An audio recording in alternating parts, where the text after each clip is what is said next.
Aujourd'hui, nous allons parler des 12 lois du karma.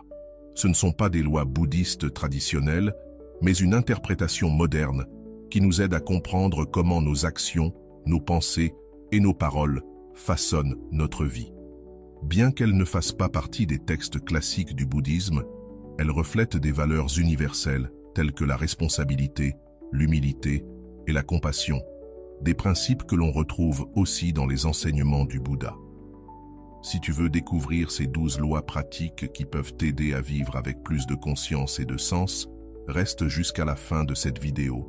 Tu y découvriras des outils simples pour améliorer ton quotidien et ta relation avec le monde. La grande loi du karma, tout ce que tu fais te revient. C'est la base de tout, la plus importante des lois. Elle résume tout ce que nous allons voir ensuite. Cette loi dit une chose très simple. Ce que tu donnes est ce que tu reçois. Si tu sèmes la bonté, tu récolteras la bonté. Si tu sèmes la haine, tu récolteras la souffrance. Ce que tu fais, ce que tu penses, ce que tu ressens et ce que tu dis. Tout cela est une énergie que tu lances dans le monde et qui, tôt ou tard, reviendra vers toi. Peu importe que tu crois ou non au karma. Ce n'est pas une question de foi, mais de cause à effet. Comme tu ne plantes pas une graine de pomme pour récolter un citronnier, la vie fonctionne de la même manière. Si tu sèmes du respect, tu recevras du respect. Si tu critiques sans cesse, tu attireras des conflits. Si tu agis avec honnêteté, tu attireras sans doute des personnes honnêtes dans ta vie. Mais attention, cette loi ne parle pas de magie. Elle ne dit pas que si tu fais une bonne action aujourd'hui, une récompense tombera du ciel demain. Parfois, les résultats prennent du temps. Parfois, ils arrivent quand tu t'y attends le moins. Et parfois, ils reviennent sous des formes inattendues. C'est pourquoi il est essentiel d'agir avec bienveillance, sans rien attendre en retour. Le karma n'est pas une transaction rapide, c'est un reflet naturel de ta manière de vivre. Et quand des choses négatives nous arrivent alors qu'on n'a rien fait pour les mériter, il est important de comprendre que le karma n'explique pas tout. Tout ce qui t'arrive n'est pas forcément de ta faute. Certaines situations sont dues aux actions d'autrui, à l'environnement, à la société dans laquelle nous vivons. Mais tu peux toujours choisir comment tu réagis à cela. Et cette réaction, elle, est ta responsabilité. La grande loi du karma nous invite donc à cesser de chercher des coupables à l'extérieur et à regarder à l'intérieur. Que suis-je en train de semer dans ma vie? Suis-je en train d'apporter de la bonté, de la patience, de la gratitude? Ou bien est-ce que je nourris la colère, la plainte, l'indifférence? Il ne s'agit pas d'être parfait, mais d'être conscient. Chaque jour est une nouvelle occasion de semer quelque chose de bon, un geste aimable, une parole encourageante, une décision juste. Tout cela construit peu à peu la vie que tu souhaites vivre. Si tu veux améliorer ta vie, commence par semer de bonnes actions. Pas pour recevoir quelque chose immédiatement, mais parce que c'est la façon la plus cohérente de vivre. Ce que tu fais te revient. Ce que tu donnes, c'est ce que tu crées. Et plus tu en seras conscient, plus ton chemin deviendra clair. Avant de continuer, si tu n'es pas encore abonné à ma chaîne YouTube, je t'invite à le faire dès maintenant. En t'abonnant, tu seras informé de toutes mes nouvelles vidéos, ce qui te permettra de ne rien manquer de contenu précieux. La loi de la création. Tu es le créateur de ta vie. La deuxième loi du karma nous rappelle quelque chose que nous oublions souvent. Nous ne sommes pas de simples spectateurs de ce qui nous arrive. Nous sommes les créateurs de notre vie. Tout ce que nous vivons commence d'abord en nous, dans nos pensées, nos décisions, notre manière d'agir au quotidien. Beaucoup de personnes attendent que les choses changent d'elles-mêmes, que la chance leur sourie, que quelqu'un leur donne une opportunité. Mais cette loi est claire. La vie n'est pas quelque chose qui t'arrive, c'est quelque chose que tu construis à chaque choix que tu fais. Si tu veux une vie plus épanouie, commence par la créer toi-même. Cela veut dire arrêter de blâmer les autres, cesser de croire que tout dépend du monde extérieur. Bien sûr, certaines choses échappent à notre contrôle. L'environnement, les circonstances, les difficultés inattendues. Mais tu peux toujours choisir comment tu y réagis. Et ce choix, c'est déjà une création. Chaque jour, tu peux créer une nouvelle habitude, une nouvelle attitude, une nouvelle manière de voir le monde. Demande-toi, comment as-tu créé la vie que tu vis aujourd'hui? Quelles décisions ont marqué ton chemin? Peut-être certaines étaient justes, d'autres non, mais ce n'est pas ce qui importe le plus. Ce qui compte, c'est que tu puisses, à partir de maintenant, créer quelque chose de différent. Personne ne viendra construire ton bonheur à ta place. Tu as en toi la capacité de le bâtir. Et cela ne passe pas forcément par de grands changements comme déménager ou changer de carrière. Cela commence dans le quotidien. Créer un moment de paix chaque matin. Créer un espace de gratitude avant de dormir. Créer une conversation sincère avec quelqu'un que tu aimes. Ce sont ces petites créations quotidiennes qui, cumulées, finissent par transformer ta vie. La loi de la création nous rappelle que si tu n'es pas satisfait de ta vie actuelle, tu peux commencer à la changer de l'intérieur. Ne t'attends pas à ce que le monde change. Agis là où tu as du pouvoir. Et si tu ne sais pas par où commencer, remplace une pensée négative par une pensée plus constructive. Crée en toi la paix que tu veux voir à l'extérieur, car au fond, nous avons tous ce pouvoir, celui de créer une vie plus consciente, plus alignée avec nos valeurs. La vraie question c'est, vas-tu t'en servir? La loi de l'humilité. Accepte ce que tu rejettes. La troisième loi du karma aborde un point souvent difficile, l'humilité. Pas celle qui consiste à faire semblant d'être modeste, mais la vraie, celle qui nous pousse à accepter ce que nous refusons de voir, en nous comme chez les autres. Cette loi affirme que si tu n'es pas capable d'accepter une situation, une personne ou une vérité, tu ne pourras pas la transformer. Très souvent, nous rejetons ce qui nous dérange. Nous refusons nos propres parts d'ombre, nos faiblesses, nos erreurs. Et plus on les rejette, plus elles prennent de la force. L'humilité consiste à reconnaître qu'on ne sait pas tout, qu'on n'a pas toujours raison, et qu'il faut parfois oser regarder ce qu'on a fui. Accepter, ce n'est pas se résigner. Ce n'est pas abandonner face à ce qu'on n'aime pas. C'est simplement le premier pas vers le changement. Tant que tu nies une vérité, tu ne peux rien y faire. Mais quand tu l'acceptes, tu peux commencer à agir. Par exemple, si tu acceptes que tu ressens de la jalousie, tu peux développer ta gratitude. Si tu acceptes que tu es en colère, tu peux chercher à pardonner. Si tu acceptes ta peur, tu peux commencer à l'affronter. Cette loi s'applique aussi aux relations. Parfois, nous voulons changer les autres pour qu'ils correspondent à nos attentes.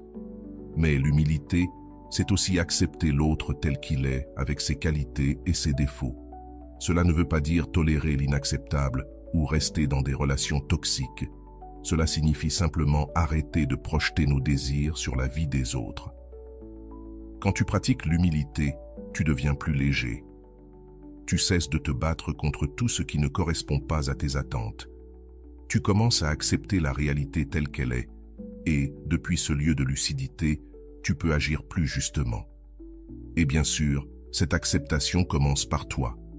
Accepte que tu n'es pas parfait, que tu fais des erreurs, que tu as des limites, mais aussi que tu possèdes des forces, des talents, de la lumière.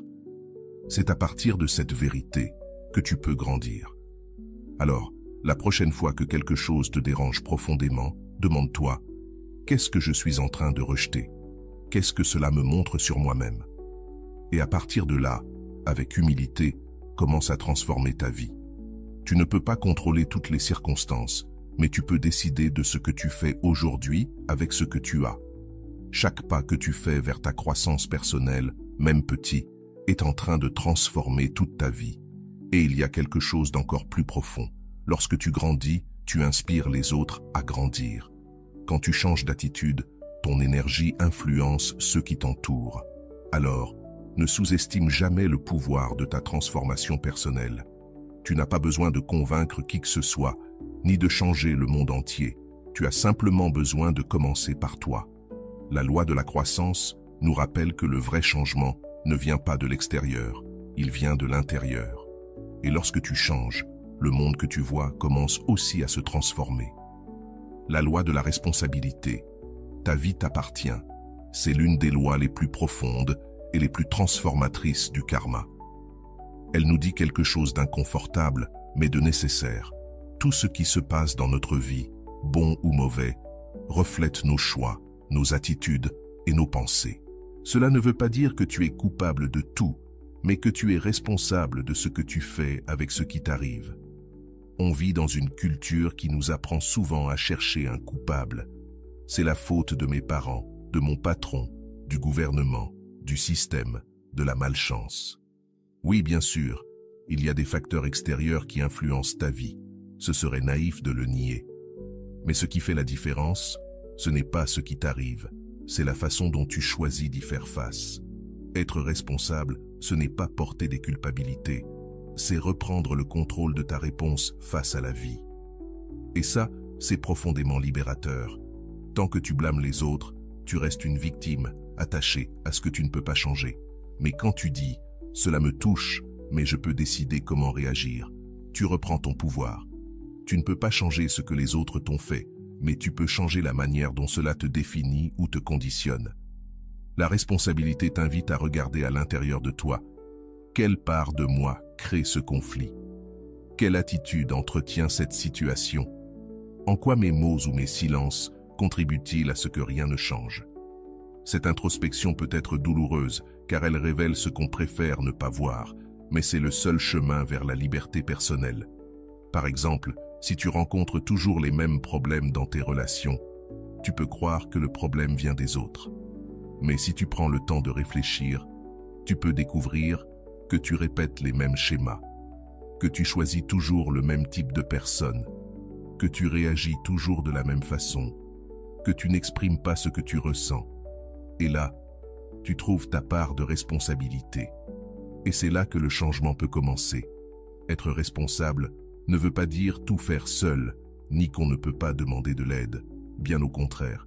Être responsable, c'est choisir ce que tu fais de ce qui t'arrive, mais aussi savoir t'entourer de personnes qui t'apportent du positif, qui te soutiennent, qui t'inspirent.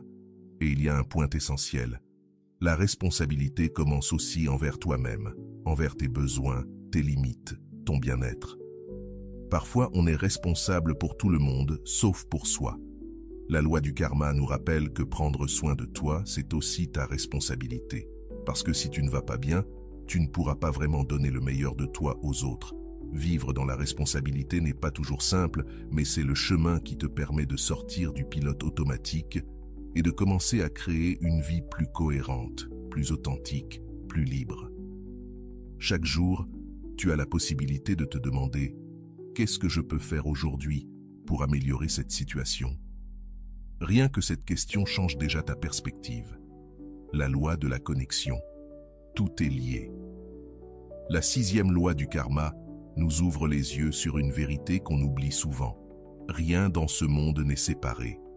Tout ce qui existe, du plus grand au plus petit, est connecté de manière invisible, même si on ne le perçoit pas toujours.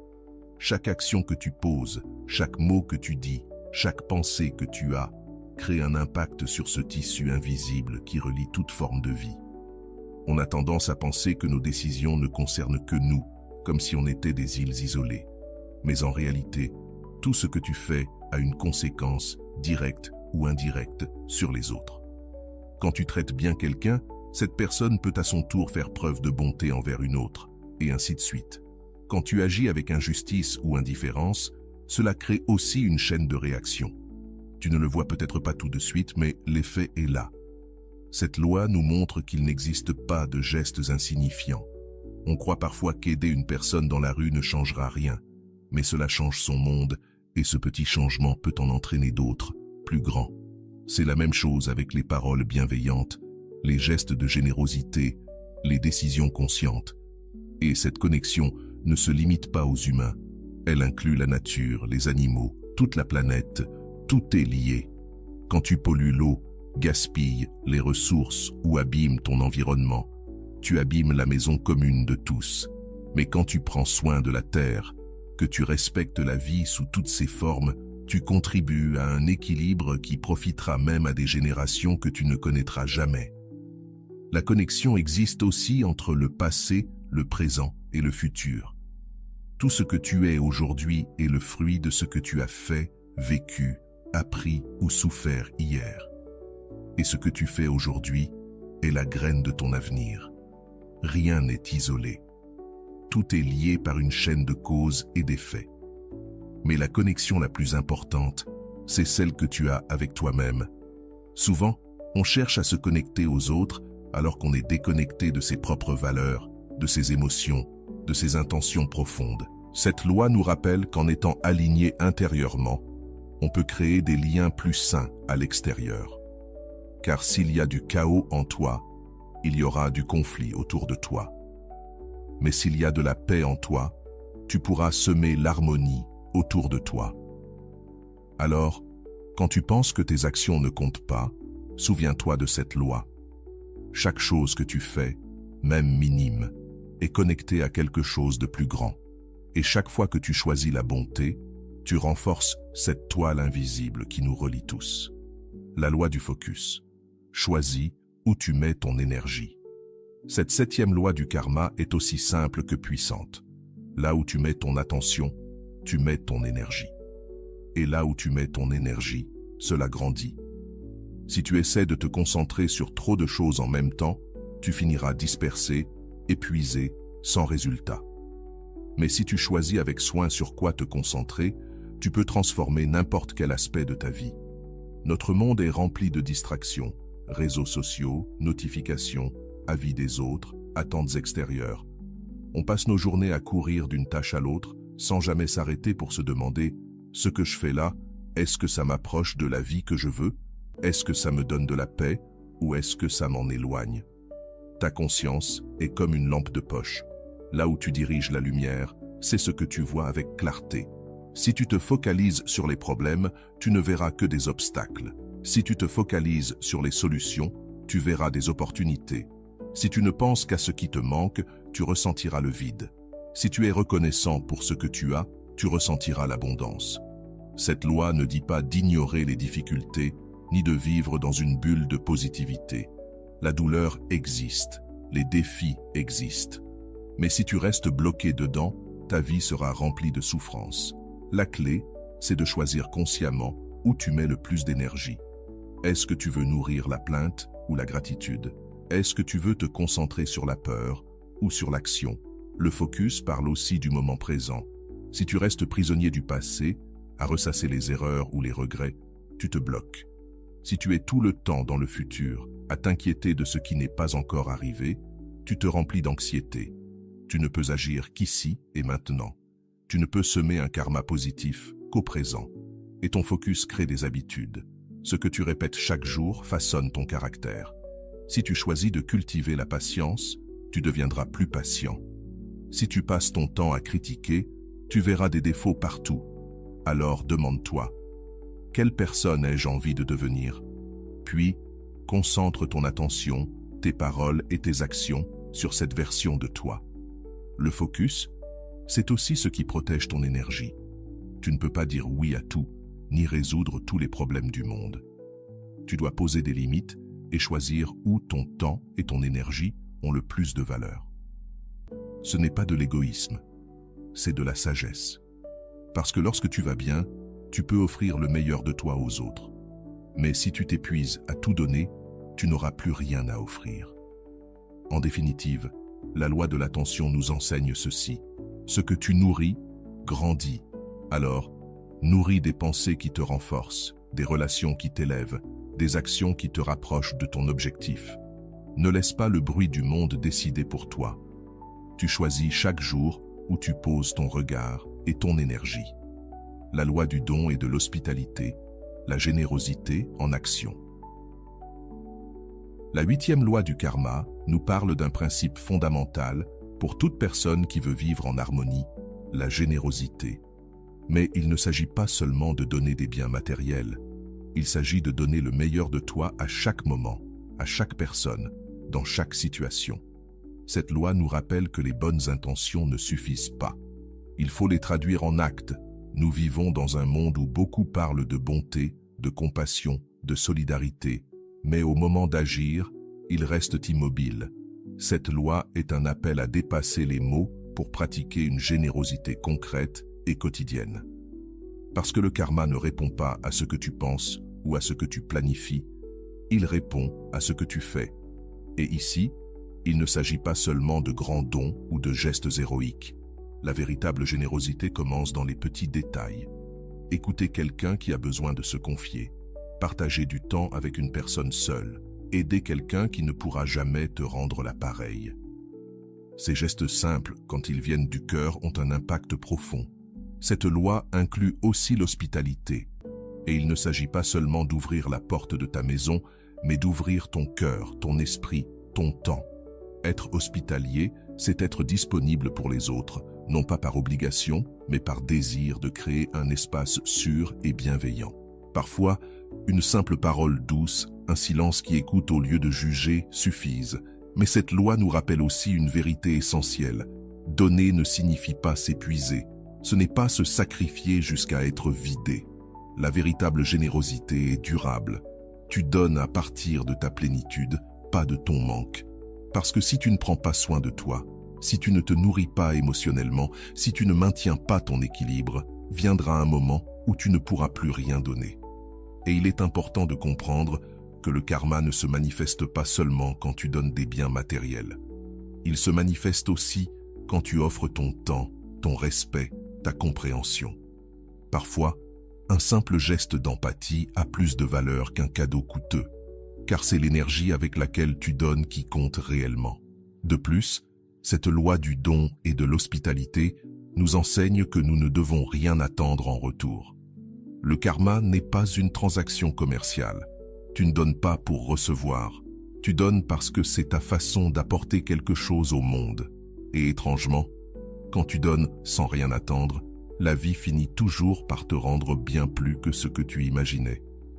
Parfois même de façon invisible. Mais il y a quelque chose d'encore plus profond. Lorsque tu donnes, tu te transformes. Tu n'aides pas seulement l'autre. Tu t'aides toi-même à sortir de l'égoïsme, à te connecter à ton humanité, à te rappeler que nous faisons tous partie d'un tout. Donner nous connecte à ce qu'il y a de plus noble en nous. Et enfin, cette loi nous invite à regarder si nos actions sont alignées avec nos valeurs.